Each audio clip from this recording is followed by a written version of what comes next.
టిజాజో గారు Olympic coach, number 1 coach. అతను స్టూడెంటే బెకీలే హైలే అని చెప్పేసి వరల్డ్ రికార్డర్స్ వాళ్ళు. నేను అతని కింద అసిస్టెంట్ కోచ్గా చేసిన. చాలా అక్కడ హై ఆల్టిట్యూడ్ ప్లేసెస్ ఉంటాయి.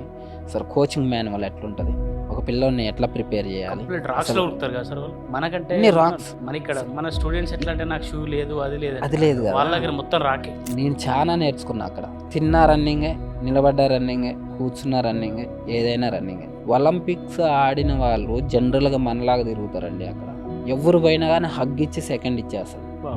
అదే మన దగ్గర ఇక్కడ మొత్తం పైసా మీద నడుస్తుంది. పైసమే పరమాత్మ లాగా. అక్కడ మొత్తము ప్రతి ఒక్కరితో కలిసిపోయేలాగా ఉంటుంది. అక్కడ వాళ్ళకి డిఫరెంట్ ఉంటుంది. ఏమీ లేదు అక్కడ వాళ్ళకున్న అన్ని కష్టాలు.